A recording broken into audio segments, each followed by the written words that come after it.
At dawn on April 30th, 1943, a Spanish fisherman rowing across the gray waters off Huelva noticed something drifting toward him.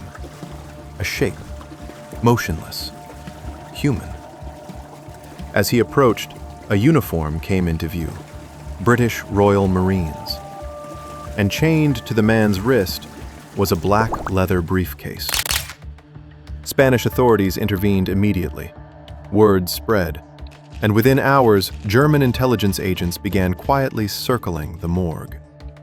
The documents inside that briefcase would travel from Spain to Berlin and on to Adolf Hitler's personal desk. And he would believe every word. But the officer they believed was Major William Martin had been dead long before he ever touched the water.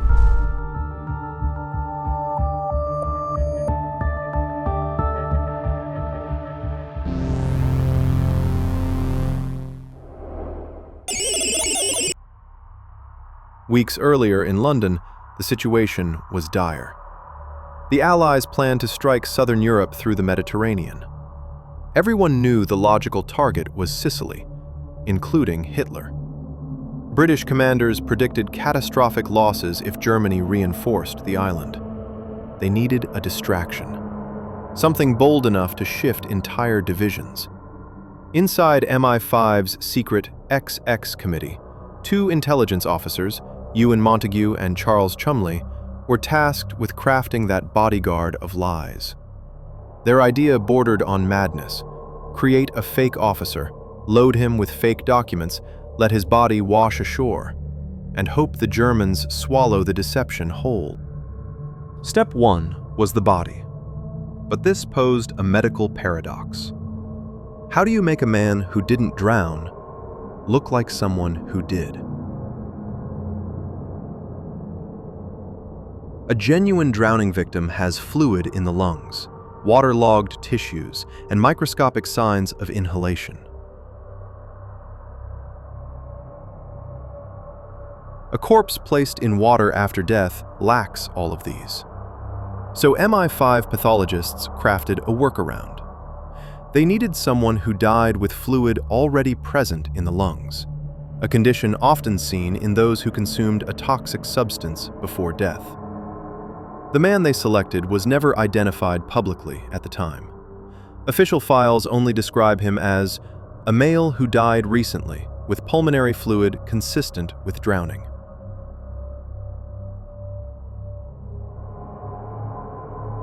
To complete the illusion, they dressed him in a Royal Marines uniform and carefully scraped his skin, clothing, and body with salt water to simulate ocean exposure. Even the tiny abrasions fish nibbling create on a drowned man's hands were studied and replicated. A body alone wasn't enough. The officer had to feel real. MI5 created Major William Martin from thin air, and then spent weeks building a life around him. Spies call it pocket litter, the small artifacts that give a life texture. Love letters from a fiancé, bank statements, ticket stubs, invoices, a stern note about overdraft fees. Keys. Photo of Pam. Each item carefully chosen to carry traceable emotional truth. The letters between Major Martin and his imaginary fiancé were written by a woman in MI5 typing pool staff. Authentic ink, authentic smudges, real creases from being folded and unfolded. Even the photograph was engineered. Not a model, just a coworker whose image felt natural, the kind that sits quietly in a wallet. Then came the critical part, the forged top-secret letter. A correspondence between Allied generals discussing a non-existent invasion of Greece and Sardinia. This letter had to pass the scrutiny of German intelligence and Hitler himself. On April 19, 1943, under a moonless sky, the British submarine HMS Seraph slipped quietly out of Holy Loch, Scotland. Inside, lay the most unusual cargo the Royal Navy had ever carried: the corpse of a man who never lived. The body, sealed in a steel canister packed with dry ice, slowly thawed as the vessel cut south toward the Spanish coast. The crew had been briefed. "You are transporting vital war material." Only the captain knew the truth. As dawn approached on April 30th, the submarine surfaced near Huelva. The canister was lifted onto the deck. Officers removed their caps, a brief moment of solemnity, before opening it for the final stage of the deception. The corpse, dressed as Major William Martin and carrying his forged documents, was eased into the sea.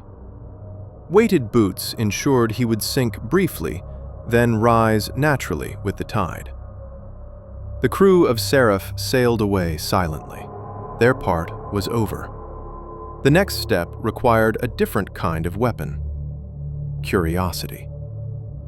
Contrary to popular belief, the British didn't simply hope Spain would share the briefcase with the Germans. They engineered a psychological trap: the double bluff. Montague and Chumley understood the Spanish mindset well. If Britain seemed desperate to recover the briefcase, Spain would assume it contained valuable secrets. So British diplomats began aggressively demanding its return: letters, calls, urgent visits. The more they insisted, the more the Spanish suspected they were hiding something. It worked. Spanish intelligence grew curious and quietly offered the documents to the Germans before returning anything to Britain. Spanish doctors performed a quick examination of the body. The uniform, the dog tags, the waterlogged papers, everything matched a drowning victim. Even the lungs showed fluid consistency. German agents pressed hard for access. The Spanish pretended to hesitate, then quietly allowed the Abwehr to examine the briefcase's contents. But unseen by the Germans, MI5 had prepared one more test: a microscopic trap. To ensure the Germans truly opened the forged documents, British intelligence placed a single eyelash inside the envelope, carefully positioned across the fold. If the eyelash was missing when the letter was returned, MI5 would know the Germans had read it. When the envelope came back, the eyelash was gone. And that told London everything they needed to know. Hitler had taken the bait. The deception was no longer theory. It was now an executed operation. The forged letter was forwarded to Berlin. German analysts confirmed the handwriting, the dates, the personal effects, the emotional nuance. Everything looked real. When Hitler read Major Martin's documents, he was furious. Not because he doubted them, but because he believed them completely. He ordered substantial reinforcements to Greece and Sardinia, exactly where the British wanted German troops. Sicily was left dangerously exposed. 3 months later, when Allied ships approached Sicily under cover of darkness, they met far less resistance than expected. Operation Husky succeeded, and the path into Europe opened. For decades, the operation remained a state secret.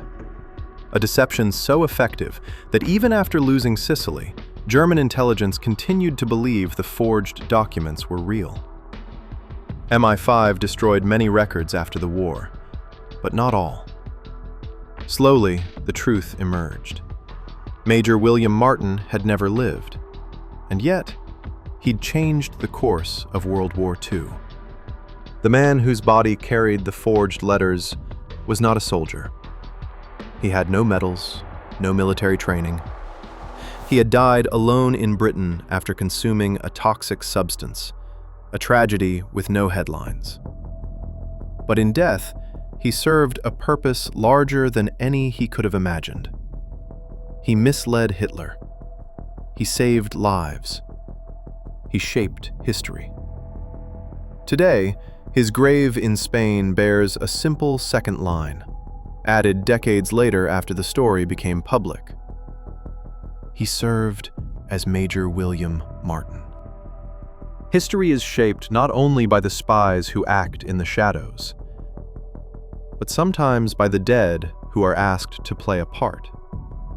This was Operation Mincemeat, the corpse that fooled Hitler.